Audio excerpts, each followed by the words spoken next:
ونتوكل عليه ونعوذ بالله من شرور أنفسنا ومن سيئات أعمالنا من يهده الله فلا مضل له ومن يضلله فلا هادي له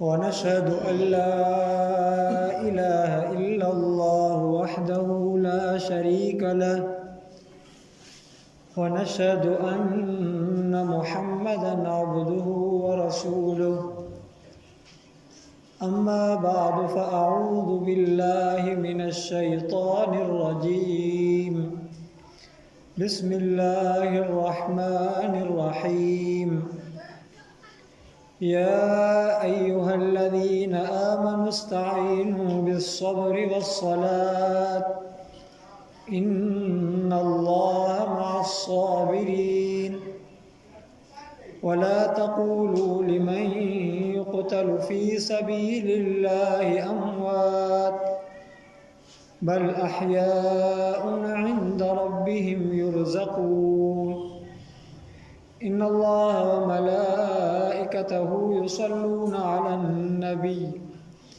يا أيها الذين آمنوا صلوا عليه وسلموا تسليما دل دی محبت صادر شریف اللهم صل على سيدنا محمد النبي الأمي وعلى آله وبارك وسلم عدد كل معلوم لك دائما أبدا يا رب صل وسلم دائما أبدا على حبيبك خير الخلق كلهم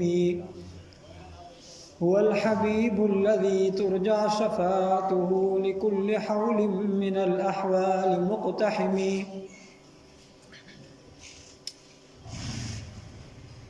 عزیز بھائیو اللہ تبارک و تعالی جا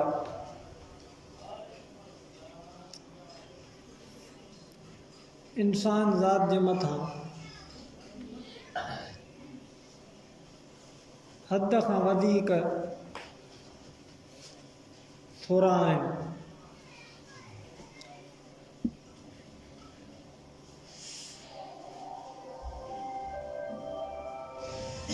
हद खां वधीक अल्लाह तबारक व तआला जूं इंसान ज़ात जे लाइ नेमतूं आहिनि जेकॾहिं तव्हां असां इंसान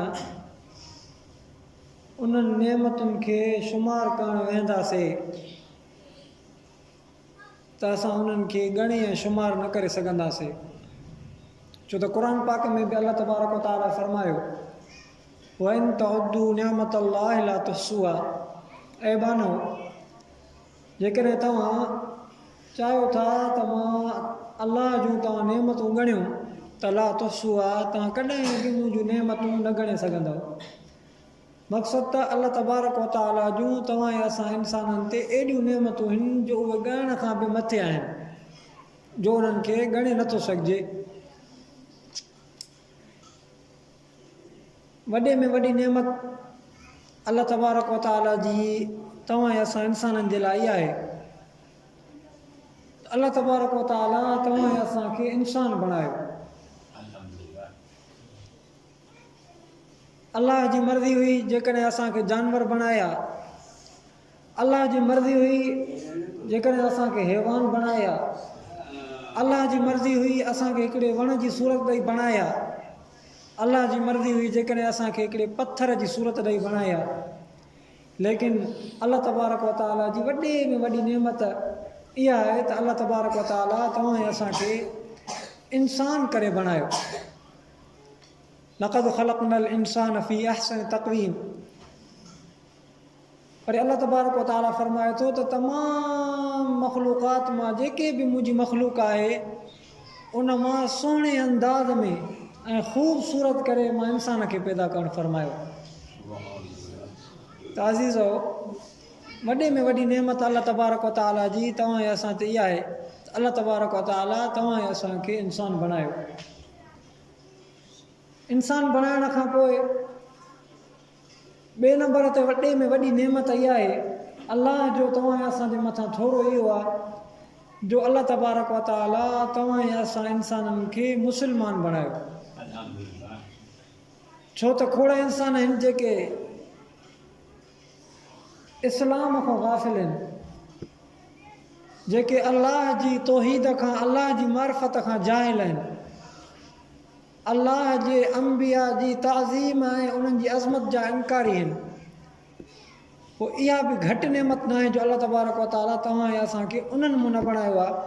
अलाह तबारक व तआला तव्हां असांखे उन्हनि मूं बणायो आहे जेके अलाह खे मञींदड़ आहिनि, अलाह जे अंबिया खे मञींदड़ आहिनि, अलाह जे किताबनि खे मञींदड़ आहिनि ऐं अलाह जी वहदानियत ते हलंदड़ आहिनि। इन जे करे मुस्लमान हुजण बि वॾी नेमत आहे। ऐं टे नंबर ते वॾी में वॾी अलाह तबारक व तआला जी तव्हां असांजे लाइ नेमत इहा आहे ऐं वॾे में वॾी नेमत इहा आहे त अलाह तबारक व तआला तव्हां असांखे आख़िरी नबी हज़रत मोहम्मद सल्लल्लाहु अलैहि वसल्लम जन जो उम्मती बणायो। छो त मुस्लमान त उहे बि हुया जेके अॻियनि नबियनि जा उम्मती हुया, अॻियनि नबियनि खे मञनि पिया, लेकिन हीअ उम्मत ऐं असांजो आख़िरी नबी हज़रत मोहम्मद सल्लल्लाहु अलैहि वसल्लम जन इन्हनि जी उम्मत जो शान अॻियनि उम्मतुनि जे शान खां वधीक आहे। क़ुर पाक में बि अलाह तबारक व तआला फरमाए थो कुंतुम ख़ैर उम्मतिन उख़रिजत लिन्नास, तव्हां भले में भली उम्मत आहियो। तव्हां जहिड़ी उम्मत अॻ में नथी गुज़री आहे। कुंतुम ख़ैर उम्मतिन उख़रिजत लिन्नास तअमुरून बिल मारूफ़, तव्हां अहिड़ी उम्मत आहियो जो तव्हां ॿियनि माण्हुनि खे नेकिन जो हुकुम कंदा हो, वतनहौन अनिल मुनकर, ऐं तव्हां ॿियनि माण्हुनि खे बुराइनि खां, बुछड़ाइनि खां, गुमराहनि खां, बद अख़लाक़िन खां रोकींदा आहियो। त इहा बि वॾे में वॾी नेमत आहे जो अलाह तबारक व तआला तव्हां असांखे जनाब रसूलुल्लाह सल्लल्लाहु अलैहि वसल्लम जन जो उम्मती बणायो। हक़ीक़त में अॼु असां मुस्लमान,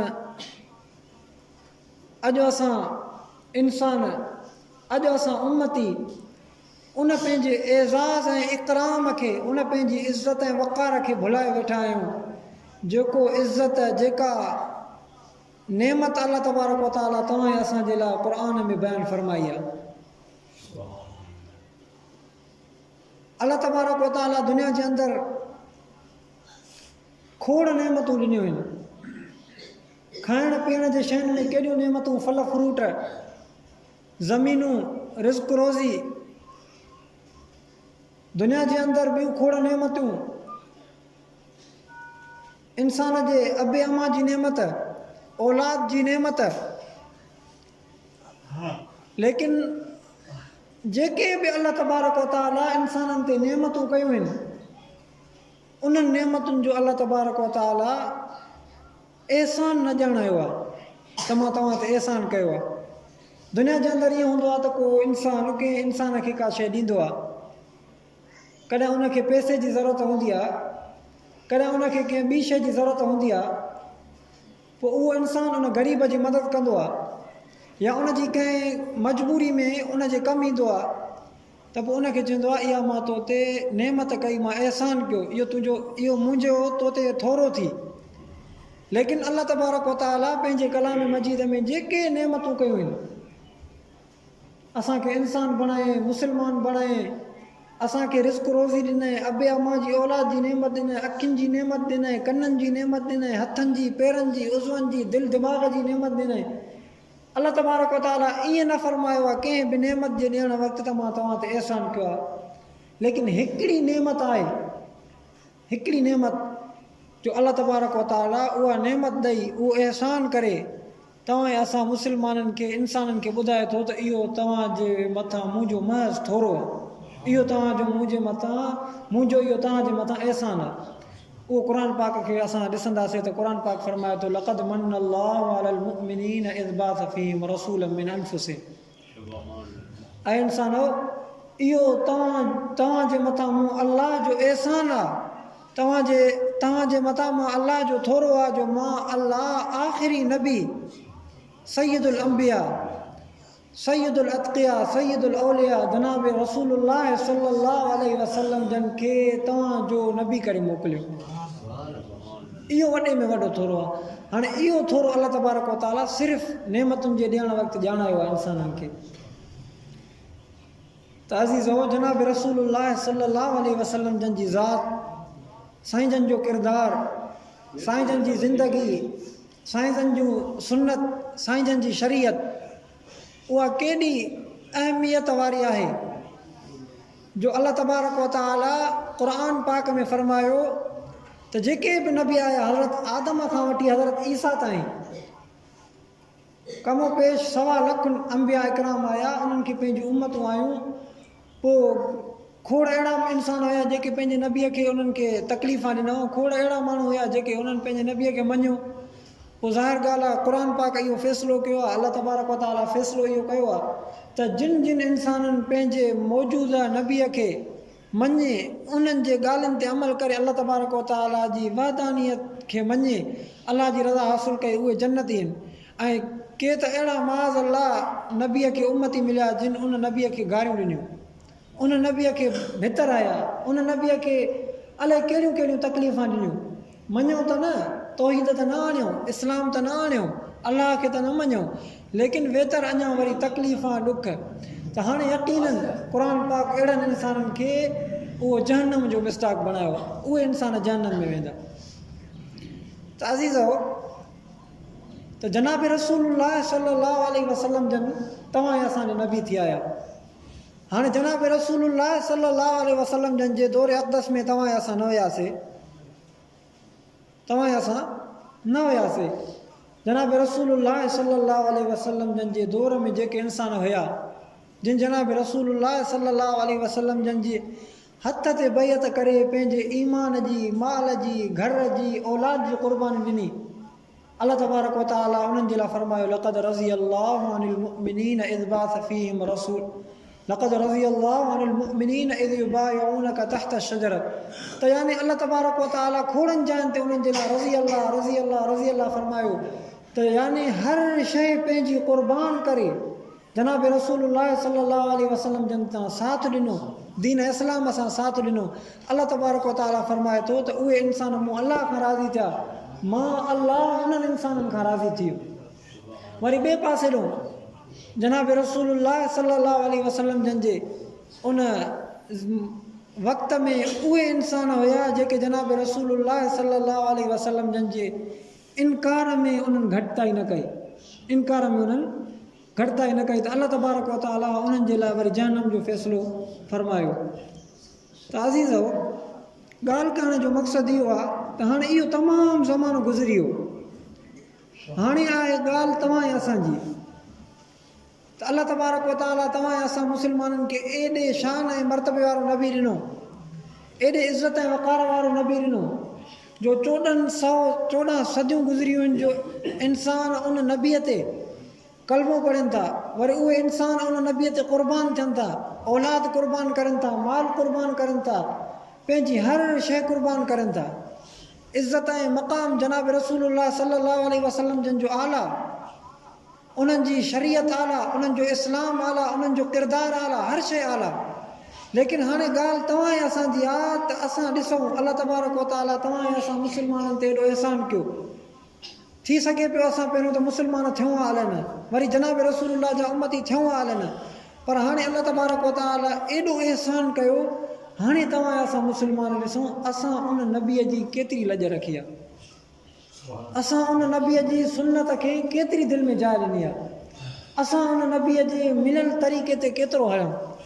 त यकीनन अॼु असां मुस्लमान पंहिंजे गिरेबान में ॾिसंदासीं, पंहिंजे छातियुनि में ॾिसंदासीं, तन्हाई में वेही इन शइ जो मुतालो कंदासीं, इन शइ खे गौर में आणींदासीं त असां यकीनन इन शइ जी कमी महसूसु कंदासीं त अॼु असां उन दग खां थिड़ियल आहियूं जंहिं दग ते असांखे जनाब रसूलुल्लाह सल्लल्लाहु अलैहि वसल्लम जन छॾी आहे। असां मुस्लमान अॼु हद खां वधीक पैसे पाई जे चकर में आहियूं, हद खां वधीक ठगी में आहियूं। इंसान ख़बर त नथी पए अलाए छो इंसान पंहिंजे हक़ खे कूड़े हक़ खे साबित करण जे लाइ अलाए केॾा केॾा कसम खणंदो आहे, अलाए केॾा केॾा कोर्टुनि में चकर लाहींदो आहे, अलाए केॾो केॾो दुनिया जे कानून ऐं इदारे जे अॻियां ज़लील ऐं ख़्वार थींदो आहे। सिर्फ़ु उन जो मक़सदु इहो आहे त मां पैसे वारो थियां। दुनिया जे अंदरि माण्हू चवनि त हीउ पैसे वारो आहे, हिन वटि वॾी ज़मीन आहे, हिन वटि हेतिरो घरु आहे, हिन वटि हेॾी मिल्कियत आहे, हिन जा हेतिरा दोस्त आहिनि, हिन जा हेतिरा रिश्तेदार आहिनि, हिन जी हेतिरी पाड़े में इज़त आहे। हक़ीक़त में क़ुर पाक खां जेकॾहिं असां पुछंदासीं त इज़त छा में आहे, इज़त छा में आहे, असां छा कमायूं, त क़ुर पाक इन शइ जो हुकुम नथो ॾिए जंहिं शइ में असां लॻल आहियूं। दुनिया जे अंदरि जेकॾहिं इज़त कमाइणी आहे, दुनिया जे अंदरि जेकॾहिं एज़ाज़ ऐं वक़ार कमाइणो आहे, दुनिया जे अंदरि जेकॾहिं सुकून ऐं इत्मीनान कमाइणो आहे, दुनिया जे अंदरि जेकॾहिं रिश्तेदारनि जी आम इंसाननि जी दिलनि में मोहबत विझणी आहे, त असांखे इन शइ ॾे नाहे वञिणो, उन शइ ॾे वञिणो आहे जंहिं शइ जो क़ुर असांखे चए थो।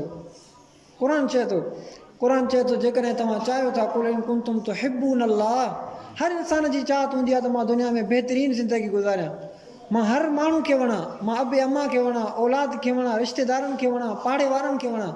लेकिन वणण जो मयार छा आहे, वणण जी उहा दवा छा आहे, वणण जा ज़राए छा आहिनि, असबाब छा आहिनि, असां मुस्लमान उहे इख़्तियार न कंदा आहियूं।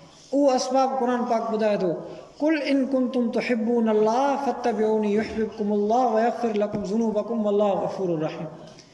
ऐं मुस्लमानो जेकॾहिं तव्हां चाहियो था त तव्हां अल्लाह जा महबूब थी वञो, ऐं हक़ीक़त में जेके इंसान अल्लाह जा महबूब थी वेंदा आहिनि, अल्लाह जा महबूब थी वेंदा आहिनि, हर शइ पंहिंजी अल्लाह जे लाइ वक़ुफ़ करे छॾंदा आहिनि, त अहिड़नि इंसाननि जी दुनिया जे अंदरि इज़त हूंदी आहे।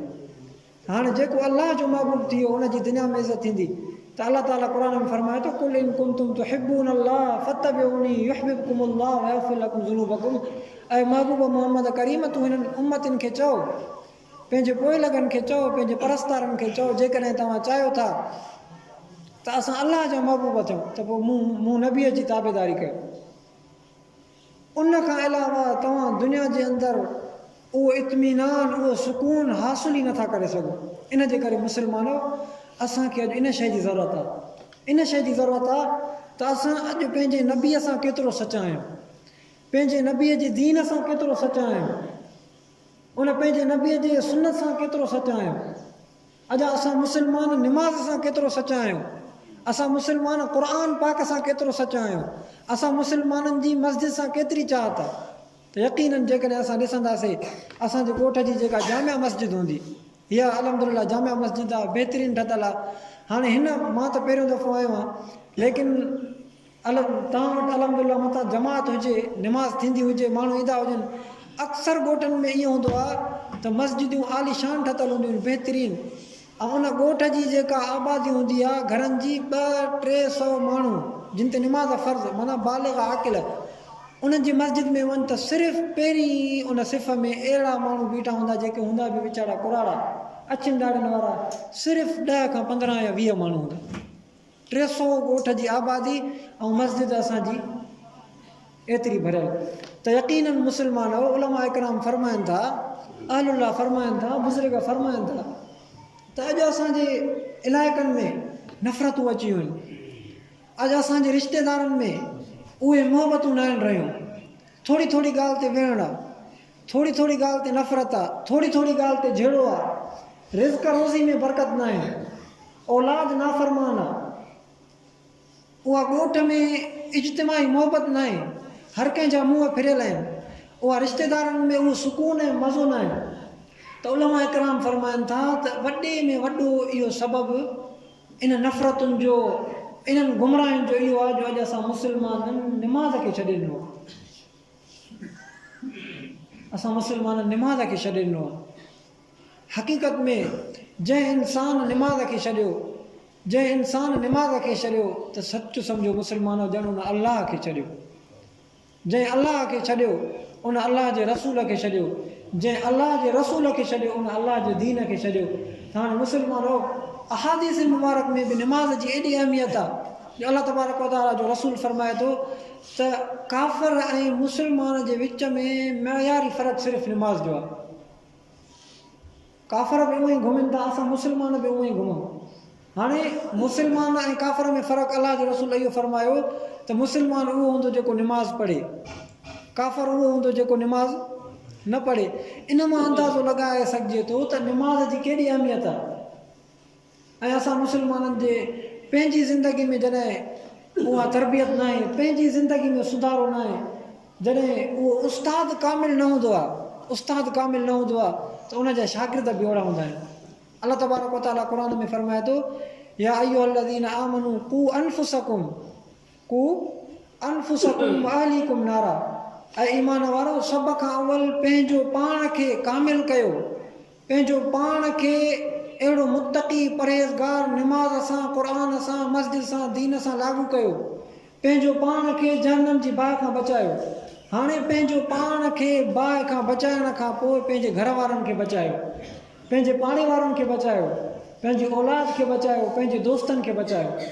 त यकीननि जेकॾहिं असां हिकिड़ो घर जो अबू आहे, घर जी अम्मा आहे, उहा निमाज़ न पढ़ंदी त उनजी औलाद छा निमाज़ पढ़ंदी। जेकॾहिं मदरसे जो उस्तादु आहे, मदरसे जो मौली साहिबु आहे, उहो पाण जेकॾहिं मुत्तक़ी परहेज़गार न हूंदो, उहो पाण जेकॾहिं कामिल न हूंदो, को मुर्शिद आहे, उनजा मुरीद आहिनि, जेकॾहिं उहो मुर्शिद पाण शरीयत जो उन शरीयत जे कमाल ते न पहुतल हूंदो, शरीयत जो पाबंद न हूंदो, त यकीननि उनजा पोइ लॻ बि ओड़ा हूंदा।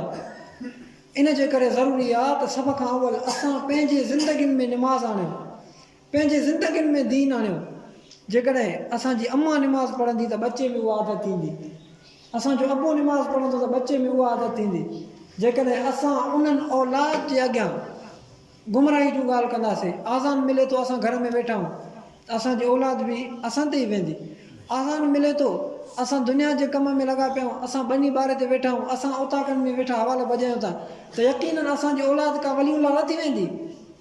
असां ईअं चाहींदा आहियूं त असांजी औलाद भली थिए, असांजी औलाद नेक थिए, ऐं यकीननि असांजी ज़िंदगी अहिड़ी हूंदी आहे जेका उन्हनि खे नेक थियणु न ॾींदी आहे, उन्हनि खे सुधारणु न ॾींदी आहे। इन जे करे मुस्लमान ज़रूरी आहे, ऐं ख़ुशूसनि पंहिंजे घरनि में, पंहिंजे अमड़नि भेनरुनि में।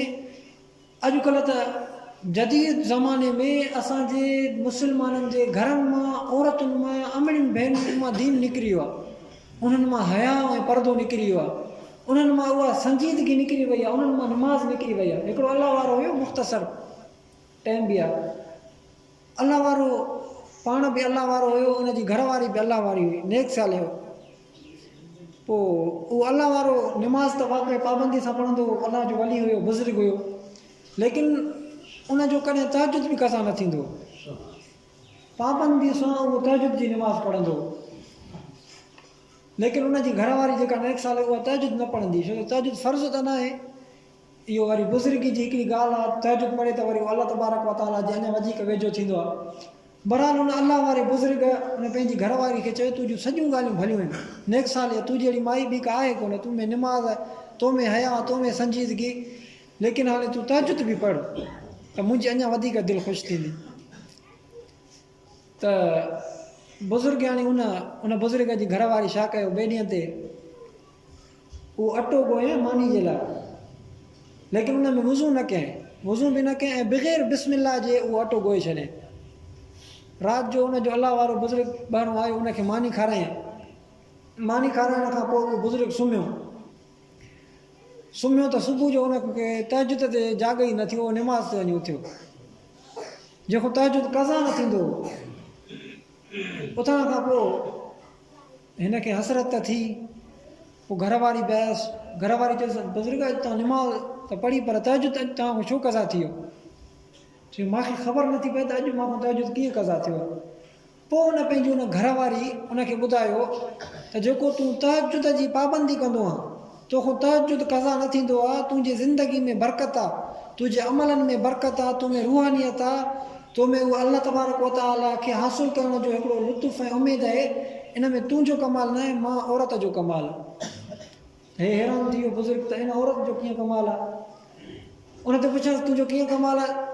उन पंहिंजी घरवारी उनखे औरत चयो त असुलु ॻाल्हि इहा आहे त मां जॾहिं बि तुंहिंजी मानी पचाईंदी आहियां, घर जी मानी पचाईंदी आहियां, सभ खां अवल मां वुज़ू कंदी आहियां, वुज़ू करण खां पोइ मथे ते रओ रखी बिस्मिल्लाह करे अटो ॻोईंदी आहियां, पोइ मानी भाॼी पचाइण जे करे। ऐं हदीस शरीफ़ में बि अचे थो जंहिं शइ ते बिस्मिल्लाह पढ़ी कमु शुरू कंदो उन में बरकत हूंदी, उन में अलाह जी रहमत नाज़िल थींदी। हाणे उन औरत जी एॾी पाबंदी जे करे वज़ू करे अटो ॻोए पई, वरी रओ रखी उहा मानी पचाए पई, वरी बिस्मिल्लाह करे पचाए पई, उन जी बरकत जे करे उनजो घर वारो बुज़ुर्ग उहो तहजुद जो पाबंद हुयो, तहजुद जो पाबंद। जॾहिं उन बिस्मिल्लाह न पढ़ी वज़ू न कयईं त उन खां तहजुद कज़ा थी वियो, यानी उन ते शैतान हावी थी वियो। त असां मुस्लमान ॾिसूं असांजे घरनि में असां जूं अमड़ियूं भेनरियूं कीअं मानी पचाइनि थियूं, उन में न वज़ू जी अहमियत। ऐं वॾी ॻाल्हि त इहा असां जूं औरतूं थञ पियाईंदियूं आहिनि, उन में बि जनाब रसूलुल्लाह सल्लल्लाहु अलैहि वसल्लम जन जी इहा तालीम आहे त मथे ते रओ रखी बिस्मिल्लाह करे उन नंढड़नि ॿारनि खे खीरु पीआरियो, उनजा असरु थींदा। हिकिड़ो अलाह वारो हुयो नेक साले, उहो वॾो बुज़ुर्ग थींदो वियो कंहिं हिकिड़े अहिड़े मौक़े ते हिक ई मजमे में उन बुज़ुर्ग जे हथ ते 70,000 माण्हू मुस्लमान थिया, काफ़र कुफर खे छॾे मुस्लमान थिया। उहो अलाह वारो घर आयो, पंहिंजी अम्मा खे मुबारक ॾिए पियो, उनजी अमड़ बि नेक साले हुई। अमड़ खे चयईं अम्मा मुबारक हुजे, अॼु मुंहिंजे हथ ते 70,000 काफ़र मुस्लमान थिया आहिनि। चए पुट हिन में तुंहिंजो कमाल न आहे, हिन में मां अम्मा जो कमाल आहे। चए जॾहिं बि मां तोखे 3 साल या 2.5 साल जेका नंढड़ो ऐं खीरु पीआईंदी हुयमि त मां तोखे खीरु बिस्मिल्लाह ऐं मथे ते रओ रखी वज़ू सां खीरु पीआरियो। उन खीर जे पीअण जी बरकत इहा जो तूं एॾो दीन जो कमु करें। अज़ीज़ो, इन जे करे ज़रूरी आहे त असां इन्हनि ॻाल्हियुनि ते तवजो न ॾींदा आहियूं, इन्हनि ॻाल्हियुनि ते तवजो न ॾींदा आहियूं, तॾहिं असांजे माहौल में उहो दीन न आहे, उहे बरकतूं न आहिनि, उहे आसार न आहिनि, उहो क़ुर ऐं इस्लाम जी तालीम न आहे। इन जे करे ज़रूरी आहे त असां मुस्लमान पंहिंजो पाण खे दीन ऐं इस्लाम सां ॻंढे छॾियूं। भला जिन दीन ऐं इस्लाम सां पंहिंजो पाण खे ॻंढियो आहे, जेके दीन ऐं इस्लाम सां हलनि था उहे बुखिया रहनि, उन्हनि खे छा मानी नथी मिले, उन्हनि जी छा इज़त न आहे, उन्हनि खे छा ॿी दुनिया जी सहूलियत में हर शइ आहे, सिर्फ़ु नफ़्स ऐं शैतान, सिर्फ़ु नफ़्स ऐं शैतान आहे जेको असां इंसाननि खे गुमराह करे थो। त मुस्लमान हो, जीअं असांजे ॻोठ जो हाजी क़ासिम अलाह तबारक व तआला उन जी रहमत खे पंहिंजे नूर सां रहमत सां आबाद फरमाए, उहो बि त हिकु दीनदार इंसानु हुयो, उहो बि मस्जिदनि खे आबाद करण वारो इंसानु हुयो। हे उन जूं ई बरकतूं आहिनि त यकीननि छा उहो उनजी दुनिया में इज़त न हुई, उनजी घर में इज़त न हुई, उनखे छा दुनिया न हुई, हर शइ हुई। त ईअं ई हिकिड़ो नफ़्स इंसान खे चवंदो आहे यार तूं दीनदार थींदे, तूं निमाज़ ते वेंदे त तुंहिंजो उन बनीनो पाणी होॾे हले वेंदो, तुंहिंजो हे कमु रहिजी वेंदो, सिर्फ़ु नफ़्स आहे। लेकिन इंसानु जॾहिं थोरी इन नफ़्स खे मुंझाईंदो, हदीस शरीफ़ में बि अचे थो त इंसानु हिकिड़ी विख अलाह ॾे सुरंदो आहे त अलाह उनखे अॻ में ई झपे वेंदो। थोरो अलाह ॾे इंसानु सुरे त अलाह त असां बाननि जे इंतज़ार में वेठो आहे। इन जे करे इन जो तरीक़ो इहो आहे त अॼु असांजे तव्हां वॾे में वॾी ॿी ॻाल्हि इहा आहे त असां अलाह वारनि खां परे थी आहियूं, नेक सालनि जी सोबत खां परे थी आहियूं, दीन इस्लाम खां, तॾहिं असांखे उहा सम्झ, उहा तौफ़ीक़ नथी मिले। हदीस शरीफ़ में अचे थो त इंसान खे जॾहिं उनजी संगत अहिड़े इंसान सां हूंदी आहे जंहिंजो ख़ुशबू जो दुकानु आहे, त हाणे उहो इंसानु पंहिंजे ख़ुशबू जे दुकान वारे दोस्त ॾे वञे थो त हाणे उतो भले अगरि उहा अतुर ख़ुशबू परफ्यूम सेंट नथो वठे, लेकिन जीअं ई उन दुकान ते वेंदो त उनजी ख़ुशबू महसूसु कंदो। ईअं ई हिकिड़े इंसान जी संगत कंहिं लोहार सां आहे, वेल्डिंग करण वारे सां आहे, अगरि उन लोहार दोस्त ॾे वञे थो, उन खां को लोह जो औज़ार नथो वठे, ॾाटो वाटो नथो वठे, लेकिन उन जे दुकान ते वेंदो त उनखे वेल्डिंग जा उहे जेके वेल्डिंग कंदा आहिनि उन जूं चिणकण ज़रूरु लॻंदियूं। त ईअं ई दुनिया जे अंदरि जेकॾहिं कंहिं इंसान जी सोबत कंहिं बुरे इंसान सां आहे, बेनिमाज़ी सां आहे, बद अख़लाक सां आहे, गुमराह इंसान सां आहे, मुशरिक इंसान सां आहे, त यकीनन उन इंसान ते उन दोस्त जा असर थींदा। पर जेकॾहिं दुनिया जे अंदरि ॾिसो, ज़मीन जेका हिकिड़ी बेसाह ज़मीन आहे, मिटी आहे, उन ते जेकॾहिं ॿकरी जी फोंगड़ी पए थी, ॿकरी जी फोंगड़ी पए थी, या उन ते को अहिड़ी का मेंह जो फोसो ऐं छेणो पए थो, या अहिड़ी ॿी का शइ पए थी, त उन जे असर खे क़बूल करे उतो ज़मीन गाह फुटाए थी। अलाह वारा फरमाइनि था त जॾहिं ॿकरी जे हिन फेंगड़ी में एॾो असरु आहे, छा अलाह वारनि जी सोबत में असरु न हूंदो? छा अलाह वारनि सां गॾु वेहण में असरु न हूंदो? त यकीनन अलाह वारनि जी सोबत में असरु आहे, अलाह वारनि जी मजलिस में जेके इंसान वेहंदा आहिनि उन्हनि ते जीअं अलाह वारनि ते रहमत वसंदी आहे उनजा शुआ उन्हनि ते वसंदा आहिनि। उनजो मिसाल ईअं आहे त गर्मी जी मौसम में जीअं उस्तादु वेठो हूंदो आहे पखो पखो न हले, उनजे चोगिर्द शागिर्द हूंदा आहिनि, सबक़ु ॿुधाईंदा आहिनि। पोइ हिकिड़ो शागिर्द उथी करे उस्ताद खे पखो हणंदो आहे। उहो शागिर्द हणंदो त उस्ताद खे आहे पखो विञणो, लेकिन जेके उनजे शागिर्द ॿिया चोगील सबक़ु ॿुधाईंदा आहिनि उन्हनि खे बि थोरी थोरी हवा लॻंदी आहे।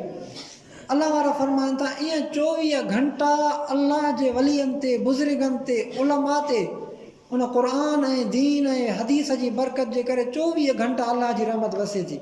24 घंटा।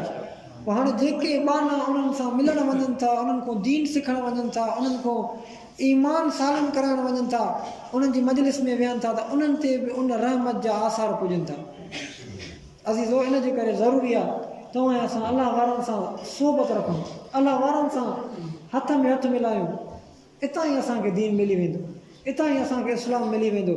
जेकॾहिं तव्हां असां हेॾे होॾे थिड़ियल आहियूं, हेॾे होॾे गुमराहनि में आहियूं, असांजी निमाज़ न आहे, असांजो रोज़ो न आहे, असां में ॿियूं शयूं आहिनि, त यकीनन इन शइ जे करे त अॼु असां क़ुर सां, निमाज़ सां, दीन सां, इस्लाम सां, शरीअत सां न आहियूं। इन्हनि शयुनि सां न आहियूं छो त असां अलाह वारनि सां न आहियूं। त मुस्लमानो, अलाह वारनि जी सोबत जी एॾी बरकत आहे, एॾी बरकत आहे जो उन्हनि जी सोबत जे करे अलाह राज़ी थो थिए। जंहिं जाइ ते वरी अलाह वारा अचनि था उहे ॻोठ आबाद था थियनि, जंहिं महले में उहे रहनि था। ॾिसो अलाह वारा हज़रत साईं ताज महमूद अमरोटी रहमतुल्लाह अलैह उन वक़्त में, जंहिं वक़्त में पुराणे ज़माने में अंग्रेज़ सां मुक़ाबिलो कयूं, उन वक़्तु अमरोट हिकिड़ो झंग हुयो। अमरोट उन वक़्तु हिकिड़ो झंग हुयो, ॿाहिराली हुई, वण हुया, ॿेलो हुयो, लेकिन उन इंसान अलाह सां अहिड़ो ताल्लुक़ु रखियो, उन इंसान अलाह खे एॾो हासिलु कयो जो पूरी दुनिया उते अचे पई झंग में। हक़ीक़त में उन्हनि जो लिबास सादो, उन्हनि जी उथड़ी वेहणी सादी। असांजा हज़रत साईं अहमदुल्लाह त वरी कमाल जा इंसान हुया, एॾा सादा इंसान हुया हज़रत साईं अहमदुल्लाह हालेजवी रहमतुल्लाह अलैह, जो उन्हनि जो घर बि ईअं हूंदो जो मींहुं वसंदो त उन छपर मां वरी मींहुं टिमंदो। पोइ सदर अयूब जेको हुयो हुकूमत ते सदर थी गुज़रियो, उनजे दौर हुकूमत में का इस्लामी तहरीक हुई, उन में साईं जन जो बि को हिसो हुयो। पोइ उन ज़ोर ॾिरायो त मां हज़रत साईं अहमदुल्लाह रहमतुल्लाह अलैह खे गिरफ़्तार कराईंदुमि, छो त का इस्लामी तहरीक हुई, दीन इस्लाम जो को अहिड़ी का ॻाल्हि उन में तहरीक उलमा हलाई, उन में साईं जन जो वॾो किरदारु हुयो। पोइ जॾहिं हिकिड़ो को एजेंसियुनि जो माण्हू हुयो, उहो साईं अहमदुल्लाह रहमतुल्लाह अलैह जो मुरीद हुयो। पोइ एजेंसियुनि जे माण्हुनि खे सॼी ख़बर हूंदी आहे, उहो साईं जन ॾे आयो त साईं जेको आहे तव्हांजे लाइ गिरफ़्तारी जो ऐलान थी वियो आहे, सदर अयूब तव्हांखे गिरफ़्तार कराईंदो, इन जे करे हाणे तव्हां दरगाह खां काॾे लिकी वञो, हलिया वञो। उन वक़्तु साईं घर खां वरी दरगाह ॾे वञनि पिया, दरगाह ॾे हुया, दरगाह खां घर मोटी वञनि पिया जमात सां मिली करे।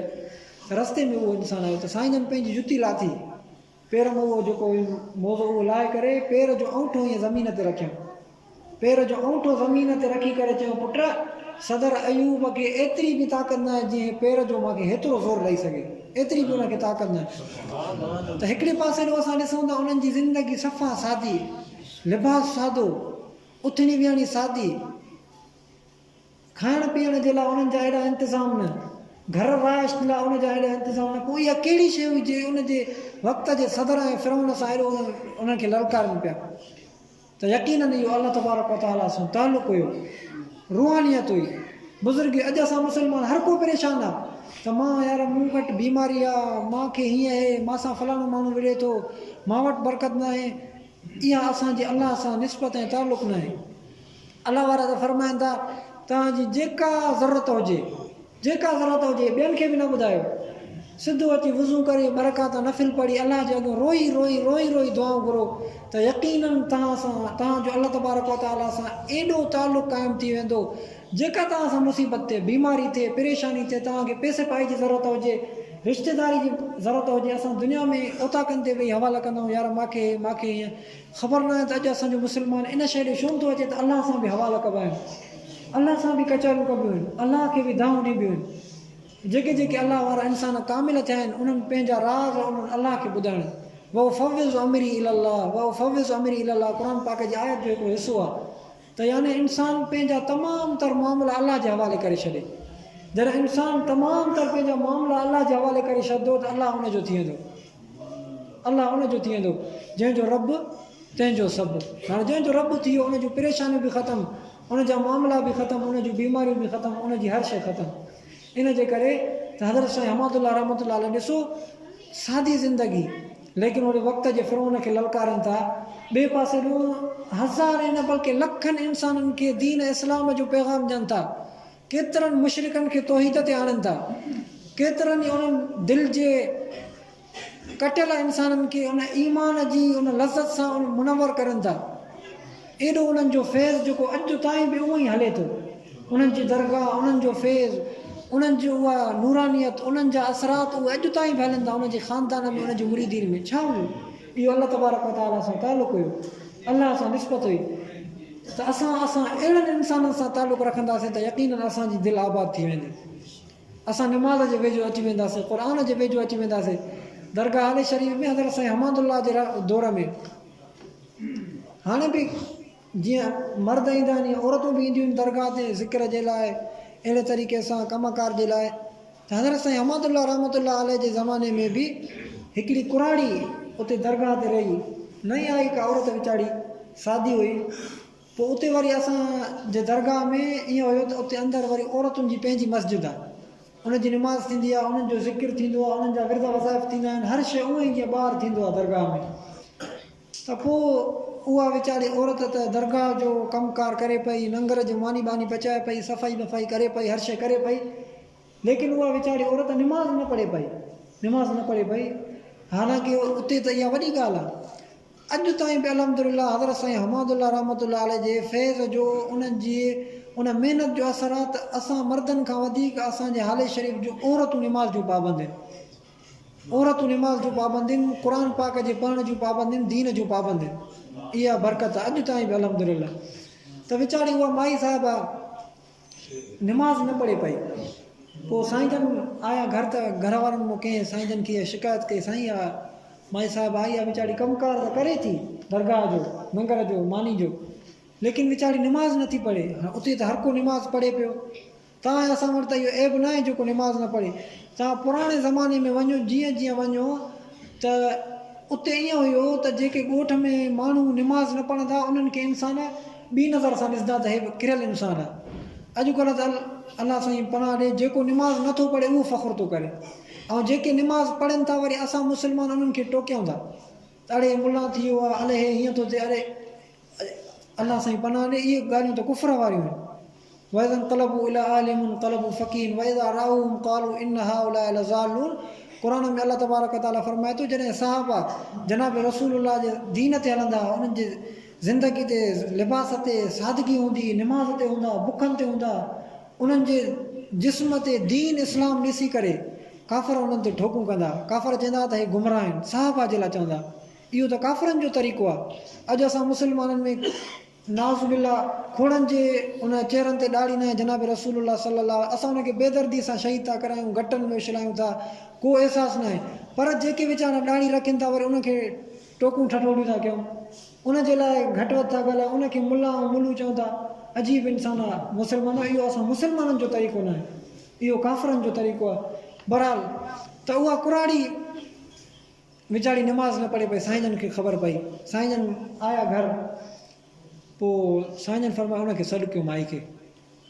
आई माई, साईं जन उनखे का नसीहत न कई, का बि नसीहत न कई। ऐं हक़ीक़त में ईअं बि हूंदो आहे कॾहिं कॾहिं का नसीहत न कबी आहे, कॾहिं कॾहिं का नसीहत बि कबी आहे। के इंसान अहिड़ा हूंदा आहिनि जो उन ॾे को माण्हू ईंदो नसीहत जे लाइ या ज़िक्र फ़िक्र जे लाइ, पंहिंजो मसइलो खणी त उहो दड़का ॾींदा आहिनि। ऐं इहो जनाब रसूलुल्लाह सल्लल्लाहु अलैहि वसल्लम जन जो तरीक़ो न आहे। अलाह ताला कंहिं माण्हू खे मौक़ो ॾे, दुनिया में उनखे एज़ाज़ आहे, को वॾेरो आहे, को ॻोठ जो वॾो आहे, उन ॾे को माण्हू मसइलो खणी थो अचे, वरी उहो उनखे दड़का ॾे न। जनाब रसूलुल्लाह सल्लल्लाहु अलैहि वसल्लम पाण इहे मसइला हल कंदा। उन ॾे अहिड़ा बि शख़्स ईंदा जनाब रसूलुल्लाह जे मुंहं ते अलाए छा छा ॻाल्हाईंदा। हिकिड़ो शख़्स आयो, उहो मुस्लमान थियो, अलाह जे नबीअ खे चयईं, अलाह जा रसूल मां मुस्लमान थियो लेकिन मां ज़िना कंदोमांव। उहो ज़िना जो आदी हुयो। भरी मजलिस में हक़ीक़त त इहो हुई जनाब रसूलुल्लाह उनखे उथाए न उथो, एॾी वॾी ॻाल्हि थो करे, ज़िना एॾी जुरत थो करे न। जनाब रसूलुल्लाह सल्लल्लाहु अलैहि वसल्लम जन उन शख़्स जे साहिब सगोरे ते हथु रखी चवनि था, पुट हा तूं ज़िना कंदे पर हिकिड़ी ॻाल्हि ॿुध, जेकॾहिं जंहिंसां तूं ज़िना करें थो उहा कंहिंजी माउ हूंदी, तूं चाहे थो त को मुंहिंजी माउ सां ज़िना करे, जंहिंसां तूं ज़िना करें त उहा कंहिंजी न्याणी हूंदी, तूं चाहींदे त मुंहिंजी न्याणी सां को ज़िना करे, जंहिंसां तूं ज़िना करें त उहा कंहिंजी भेण हूंदी, तूं चाहींदे त मुंहिंजी भेण सां को ज़िना करे। अलाह जा रसूल माफ़ ईअं न थींदो। पोइ इन जनाब रसूलुल्लाह सल्लल्लाहु अलैहि वसल्लम जे प्यार ऐं शफ़क़त जे करे, इन सम्झाइण जे करे उहो इंसानु उते ई तौबा ताइब थियो, ज़िना खां तौबा कए। त मुस्लमानो तरीक़ो इहो हूंदो आहे प्यार सां सम्झाइजे। वरी कंहिंजा मसइला मसाइल अचनि, को ॻोठ जो वॾेरो आहे, चङो मुड़ुसु आहे, त वरी उन अहिड़े अंदाज़ सां गुसो कावड़ असांजे इस्लाम न ॾसियो आहे। मन ग़ज़ब हदीस शरीफ़ में बि अचे थो, अहिड़ा लफ़्ज़ आहिनि त जेको इंसानु गुसो करे थो उहो इंसान जो ईमान ईअं दिलि मां ईमान जो मिठास ख़तमु थो थी वञे, जीअं को माखी जो शीशो हुजे, उन माखी जे शीशे में हिकिड़ो ट्रू विझे, जे उहो ट्रू माखी जे शीशे जे मिठास खे ख़तमु कंदो, त ईअं ई इंसान खे इंसान जे ईमान खे उन जी लज़त खे गुसो ख़तमु करे छॾियो। थोरी थोरी ॻाल्हि ते घर में गारियूं ॾियणु, थोरी थोरी ॻाल्हि ते विढ़णु, थोरी थोरी ॻाल्हि ते वॾनि जी जेको आहे बेअदबी करणु, पंहिंजे वॾनि जो ख़्यालु न करणु या नंढनि ते शफ़क़त न करणु, उन्हनि खे गारियूं ॾियणु, ईअं घिटियुनि में वेंदे ओताकनि ते वेंदे अहिड़ा गुस्सा करणु, गारियूं ॾियणु, इन सां ईमान जी लज़त ख़तमु थी वेंदी आहे। इन जे करे इहे शयूं बि ज़रूरी आहिनि। बहरहाल हज़रत साईं हमादुल्लाह रहमतुल्लाह अलैह उन पोड़ी माई खे का बि नसीहत न कई त अमा तूं निमाज़ छो नथी पढ़े, हेॾी वॾी दरगाह आहे, हिते सॼियूं निमाज़ मायूं पढ़नि थियूं, तूं न का बि शइ न चयो। साईं जन हिकिड़ो गिलास घुरायो, प्यालो घुरायो टिकर जो पाणी जो, उहो पाणी घुराए उन पाणी ते पढ़ियो, थोरो पाणी ते पढ़ी करे उन ते दम करे उन मां हिकिड़ो ढुक पाण भरे उन माई खे ॾिनो, उन माई खे ॾिनो, बसि ॿी का बि नसीहत न कयूंसि त निमाज़ पढ़ छा बि कर, न। पोइ असांजी ॾाढी साहिबा फरमाईंदी त उहा माई कुझु ॾींहंनि में, महीना न साल न लॻा, बल्कि कुझु ॾींहंनि में उहा निमाज़ जी त पाबंद थी वई, लेकिन उन औरत खां तहजुद बि कज़ा न थींदो, तहजुद बि कज़ा न थींदो। मुंहिंजी ॻाल्हि करण जो मक़सदु इहो आहे त अल्लाह तबारक व तआला जी नेक सालनि जी ओभर जो एॾो असरु आहे, ओभर जो एॾो असरु आहे जो इंसान जी ज़िंदगी तब्दील थी वञे, इंसान जी ज़िंदगी तब्दील थी वञे। अहिड़े तरीक़े सां खोड़ अहिड़ा वाक़ियात आहिनि जेके अलाह ताला जे नेक साले इंसाननि जी सोबत में इंसाननि जी ज़िंदगी तब्दील थी वियूं।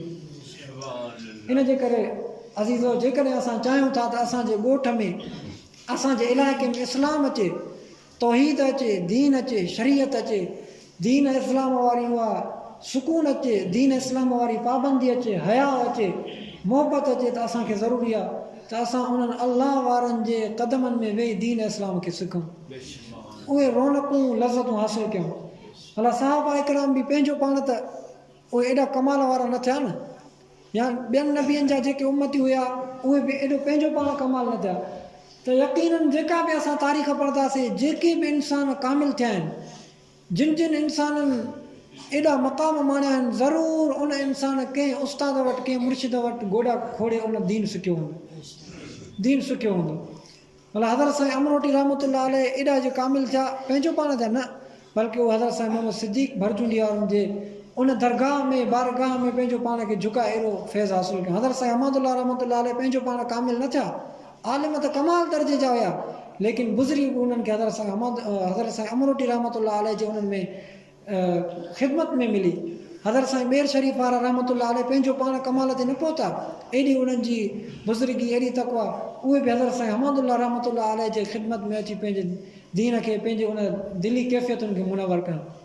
इन जे करे जेके बि इंसान कामिल थिया आहिनि दुनिया जे अंदरि, तव्हां भला ॿियनि शयुनि में ॾिसो, को इंसानु पैसे पाई वारो थिए थो, को उस्ताद थिए थो, को टीचर थिए थो, को लेक्चरर थिए थो, को साइंसदान थिए थो, को दुनिया जी वॾी वॾी शयुनि ते पुॼी थो वञे। अॼु त नेट जो दौरु आहे, मोबाइल जो दौरु आहे, तव्हां खोड़ शयूं ॾिसो त इंसानु किथे किथे पुॼी थो वञे। हर इंसान जे पोयां उनजी कामयाबी जे पोयां हिकिड़ो पस मंज़र आहे, त यकीननि या त उनजे पीउ माउ जी महिनत हूंदी, या उनजे उस्तादनि जी महिनत हूंदी, या उनजे बहितरीनु मुआशिरे जी महिनत हूंदी। इन जे करे जीअं असां पंहिंजे पोख पाई में, असां ज़ाहिरी दुनिया जे स्कूल में, कॉलेज में, मदरसे में हिकिड़ी तालीम हासिलु करण जे लाइ उस्तादनि वटि वञूं था, या कंहिं कारोबार खे हासिलु करण जे लाइ उन जे माहिरीन ॾे वञूं था त ईअं ई हिकिड़ियूं दिली कैफ़ियतूं हूंदियूं आहिनि, दिली राहतूं हूंदियूं आहिनि, दिली इत्मीनान हूंदा आहिनि, अलाह सां हिकिड़ा राज़ हूंदा आहिनि, उहे असां पंहिंजो पाण हासिलु नथा करे सघूं। उन्हनि राज़नि खे हासिलु करण जे लाइ, उन्हनि खे हासिलु करण जे लाइ उहे दिली कैफ़ियतूं, लुत्फ़ ऐं उहे प्यार मुहबतूं हासिलु करण जे लाइ असांखे अलाह ताला जे नेक साले ॿारनि जे अॻियां झुकणो पवंदो। झुकण जो मक़सदु इहो न आहे त सजदो अलाह खे ई सोए थो। सजदे ते ॻाल्हि आई जनाब रसूलुल्लाह सल्लल्लाहु अलैहि वसल्लम जन जा तौहीद ते ॻाल्हि, बल्कि हिकिड़ा साहबी सगोरा कंहिं इलाइक़े में विया, उन इलाइक़े जा ख़ासि के मौज़िज़ माण्हू हुया, उहे साहबी सगोरा जेके इलाइक़े में विया, के वॾे मशहूरु इलाइक़े में विया मुल्क में, उते ॾिसनि त जेके उन्हनि जा बादशाह हुया, वॾा वॾा बादशाह सरदार, उहे सिंगारियल वेठा आहिनि, उन्हनि खे वॾा ताज पातल आहिनि, उन्हनि खे वॾा वॾा ताज पातल आहिनि। वरी ॿिया जेके आम रैयत आहे, क़ौम आहे, उहो उन्हनि जो राज आहे, उहो उन्हनि खे सजदो करे थो, जेको अचे थो अॻ में सजदो करे पोइ मिले थो। पोइ उहे साहबी सगोरा जॾहिं होॾां मोटिया, जनाब रसूलुल्लाह सल्लल्लाहु अलैहि वसल्लम खे फरमायो, अलाह जा रसूल, असां हिकिड़ो उन मुल्क में वियासीं, हिकिड़ा जाहिल इंसान, बेदीन इंसान बादशाह बणियल वेठा हुया, क़ौम उन्हनि खे सजदा करे पई।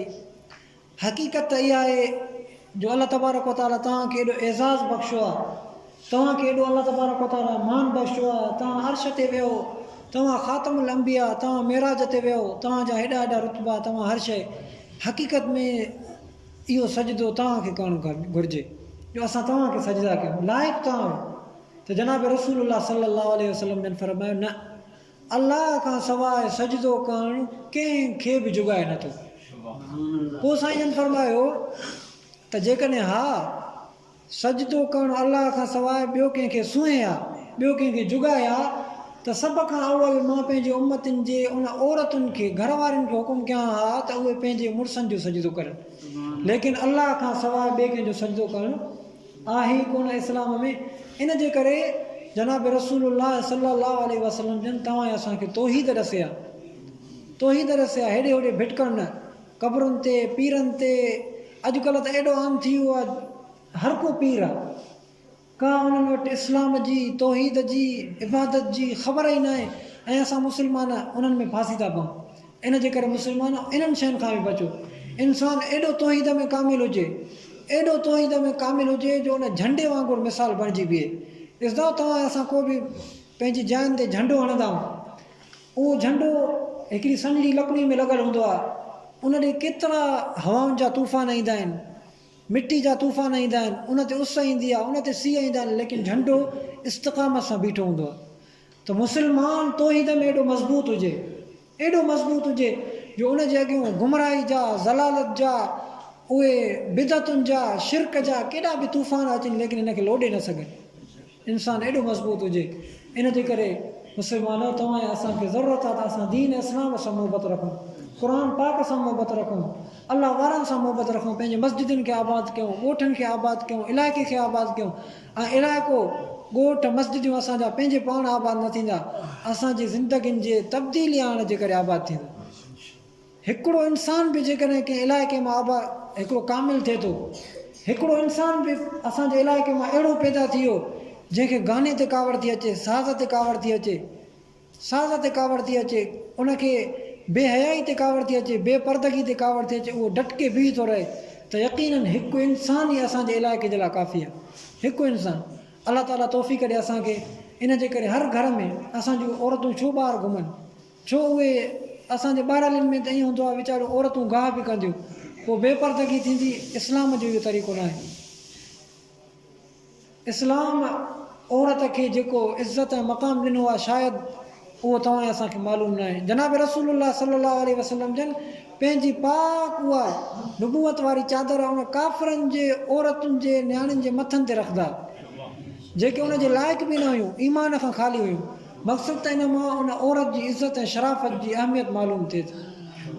मुस्लमानो, असां पंहिंजे घरनि खे आबाद कयूं, असां पंहिंजे औलाद खे दीन ऐं इस्लाम सां आबाद कयूं, असां पंहिंजी ज़िंदगी खे निमाज़ सां, क़ुर सां, मस्जिद सां आबाद कयूं, तॾहिं असां में उहे मोहबतूं पैदा थींदियूं, तॾहिं असां में उहे सुकून इत्मीनान पैदा थींदा, तॾहिं असांजे ॻोठ ते उहे रहमतूं बरकतूं वसंदियूं ऐं तॾहिं असांजे उन ॻोठ मां उहा दीन इस्लाम जी ख़ुशबू ईंदी।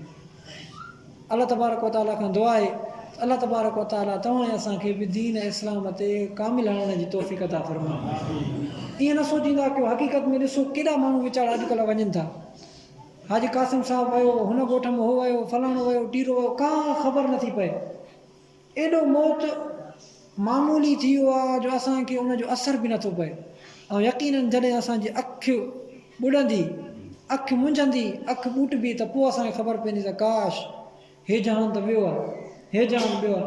हक़ीक़त में जनाब रसूलुल्लाह सल्लल्लाहु अलैहि वसल्लम जन रोज़ानो पंहिंजे मामूल मुताबिक़ हदीस शरीफ़ में अचे तो सुबुह जो बि इस्तग़फ़ार कंदा, शाम जो बि इस्तग़फ़ार कंदा, पंहिंजी उम्मत खे बि ॾसऊं त बाबा इस्तग़फ़ार कयो। वरी पंहिंजे दुआउनि में बि इहो चवंदा त अल्लाह तबारक व तआला जन्नतुल फिरदौस अता फ़रमाए, जहन्नम खां बचाए, क़बर जे अज़ाब खां बचाए। छा हुयो असां मुस्लमान हिन गहराई खां परे थी विया त क़बर जो अज़ाब वॾी शइ आहे। हदीस शरीफ़ में बि अचे थो इंसानु जेको मरे थो, जेको इंसानु फोत थिए थो, दुनिया मां हलियो थो वञे त उनजी क़बर ताईं त ॿ शयूं हलनि थियूं, औलाद बि हले थी, घर वारा बि हलनि था, या उहो जेको लटो कपिड़ो हले थो उहो, ॿियूं शयूं सभु पोइ ते मोटी वञनि थियूं। टे शयूं इंसानु अॻिते खणी थो वञे, टे शयूं उहो इंसानु अॻिते खणी थो वञे जेके हुनखे क़बर में न दुनिया, न दौलत, न औलाद, न रिश्ता, न वॾाई, न तकबुर, का बि शइ इंसानु नथो खणी वञे, न ज़मीन, न मडी, न माड़ी, का बि शइ न। टे शयूं अलाह जे रसूल फरमायूं हाणे जेके उन जहान में कमु अचण वारियूं आहिनि, उहे कमाइणियूं हिते आहिनि लेकिन कमु होॾे ईंदियूं। अलाह जे रसूल फरमाए हिकिड़ा नेक अमाल, निमाज़, क़ुरान ऐं अहिड़े तरीक़े सां इबादत, अलाह सां ताल्लुक़, अलाह जे रसूल सां ताल्लुक़, हिकु उनखे उहो कमु ईंदो।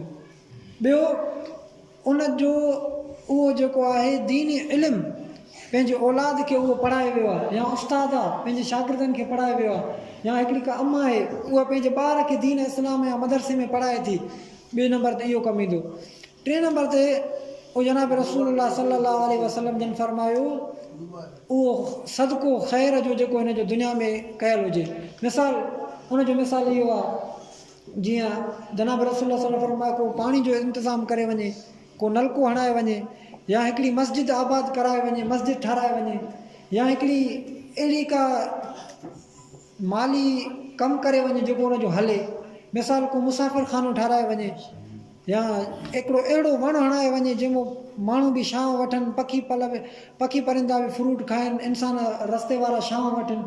त टे नंबर ते इहा शइ कमु ईंदी, बाक़ी हर शइ ख़तमु। इन जे करे मुस्लमानों असां इन्हनि शयुनि में कोशिशि कयूं ऐं यकीन ॼाणियो हाजी मोहम्मद कासिम साहिब खे जेके उन दीनी कम कया आहिनि उनखे उनजो उते अल्लाह तबारक व तआला ज़रूरु अजर ॾींदो।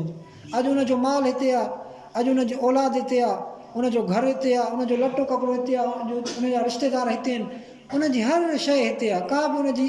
लेकिन जेके शयूं उन पंहिंजी ज़िंदगी में कयूं, मददां कयूं ग़रीबनि सां, या मस्जिदूं आबाद कयूं, को बि इंसानु हुजे, इहे शयूं उनखे उते कमु ईंदियूं। त अल्लाह तबारक व तआला खां दुआ आहे अल्लाह तबारक व तआला तव्हां असां मुस्लमाननि खे अहिड़ा दुनिया में कम करण जी तौफ़ीक़ अता फ़रमाए जेके आख़िरत में कमु अचनि। व आख़िरु दावाना अनिल हम्दुलिल्लाहि रब्बिल आलमीन।